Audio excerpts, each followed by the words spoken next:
Following the dramatic victory in Battle of Vienna on September 12, 1683, a sense of triumph lingered amongst the Holy League forces. The Ottomans, under Grand Vizier Kara Mustafa Pasha, were in disarray. The various German states within the Holy Roman Empire saw an opportunity to weaken the Habsburg grip on power. They resisted calls for a full-scale offensive against the Ottomans, fearing Leopold's dominance if he emerged too victorious. Sobieski, eager to capitalize on the Ottoman defeat, pushed for a renewed offensive.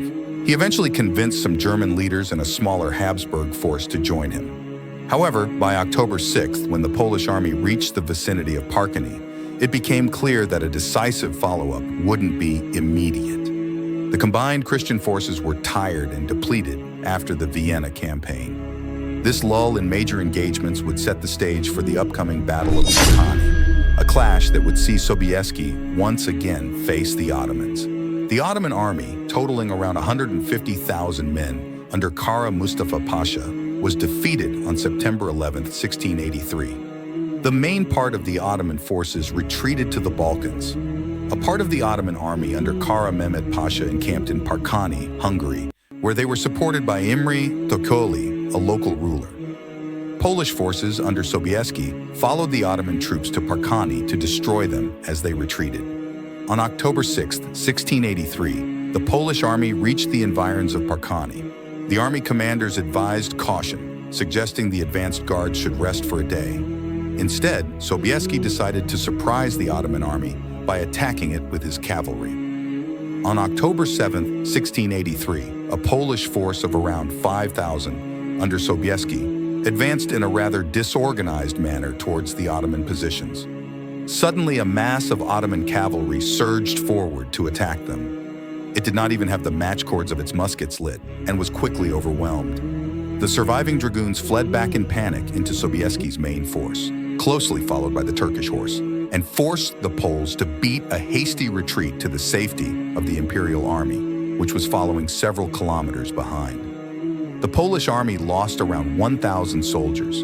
Only the intervention of the Imperial cavalry prevented the Ottoman troops from causing far heavier losses.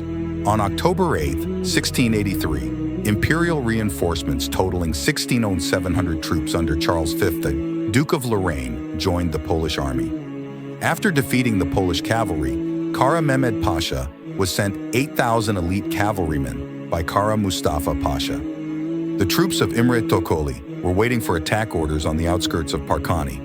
On October 9, 1683, the Imperial army formed three lines. The Ottoman forces attacked the first line of the Imperial army unsuccessfully and were flanked by the Polish cavalry. The Ottoman forces were defeated and lost about 9,000 men during the battle. In the wake of the Ottomans' crushing defeat at the hands of the Polish-led force at the Battle of Parkany in October 1683, their retreat was nothing short of chaotic. The blame for the loss fell squarely on the shoulders of Kara Mustafa Pasha, the Ottoman Grand Vizier, who was promptly executed by the Sultan, and a new commander, Kara Mehmed Pasha, took charge. This power vacuum and the overall weakened Ottoman position in Hungary allowed the Holy League, a coalition of European powers galvanized by the previous year's victory at Vienna, to seize the initiative.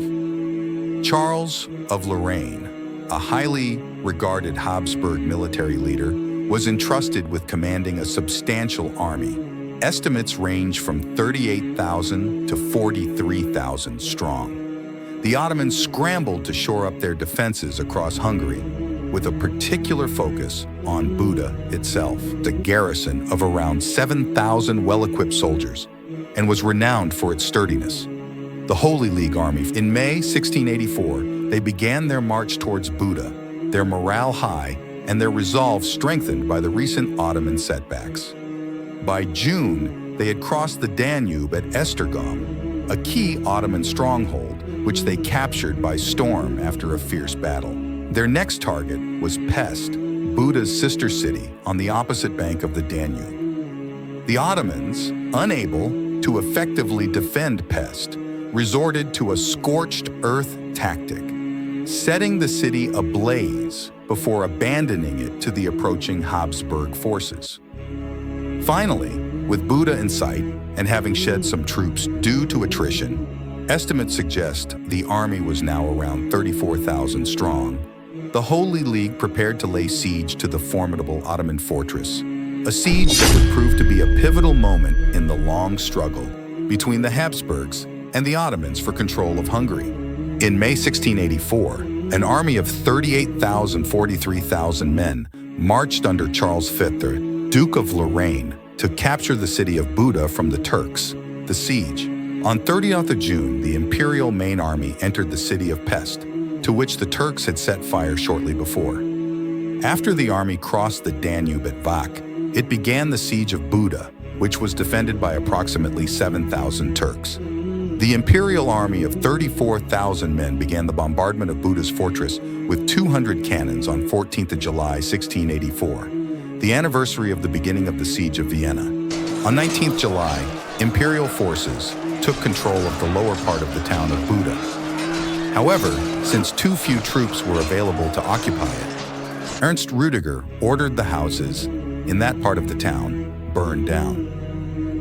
Throughout July and August, the imperial army made several attempts to attack the fortress, but all were repelled by the Turkish defenders. On 11 September, an imperial auxiliary corps reached Buda, providing new momentum to the campaign. On 22 September, a Turkish relief army arrived and attacked the besieging forces. The imperial army managed to repel them, but was unable to defeat them. The Turkish relief army then engaged imperial troops in repeated nuisance attacks, which, coupled with losses caused by the Turkish city garrison, caused a plunge in morale. Ernst Rüdiger, who was severely wounded and facing sustained criticism from his army, had to be replaced. The final blow was a spell of poor weather conditions throughout October, and the decision was made to withdraw. On 30th of October, the imperial army withdrew after a siege that had lasted 109 days.